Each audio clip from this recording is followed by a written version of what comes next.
Hi, Rupert. Hi. This question is going to show you how alive and well my separate self is. Um, when my easiest way to get back to being is with I am, and sometimes I feel like I'm singling myself out by saying I am, like it should be we are instead of I am. And I'm confused. I know I am is God says I am. Isn't that right? God says I am. Yes. But I don't know what to do about my mind thinking I'm singling myself out as I am in the field of awareness. I am. I am. And I don't even know if that makes sense, but that's all I got. But when you take the thought I am and allow yourself to be drawn into that to which the words refer, you travel back through all the layers of personal experience. But the being that you arrive at is without limits and therefore not personal.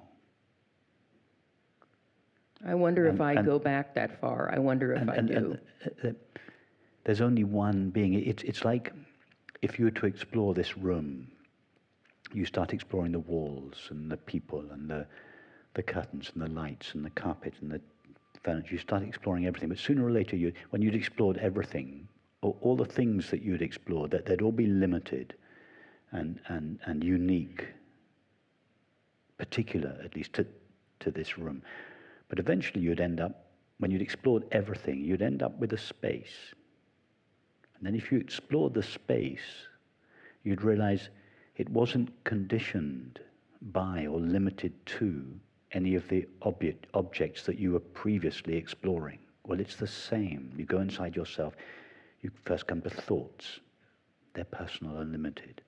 You come to feelings, they're personal and limited. You come to sensations, they're personal and limited. You come to your memories, they're personal and limited. You go all the way back. But then when you've explored everything that is objective in your experience, you eventually come to being. It's like coming to the space, and there's nothing personal or limited there. And just like the space is not an individual space, this room doesn't have its own individual space, so you don't have your own individual being. So it's not, there's no question of we are. That would be like saying there are numerous spaces in the universe. No, the space is, the space is always the same, but there's only one space. If that space could say, imagine that physical space was conscious. Yeah, add consciousness to physical space. Now take a sample of the space in this room and ask the physical space, the conscious physical space, what is the first thing you know about yourself? What would it say? Being. I am. Oh, I am. The first thing it would say was I am. Now go outside this room.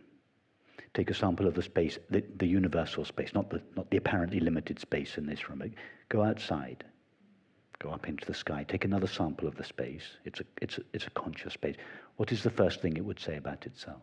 The same thing. And would it be referring to two different I ams? No. But that's it.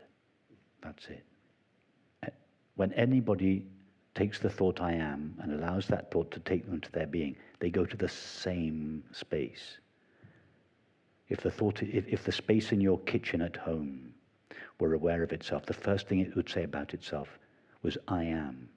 It would refer not to a similar experience, but to the same experience that the space in this room was referring to when it said I am.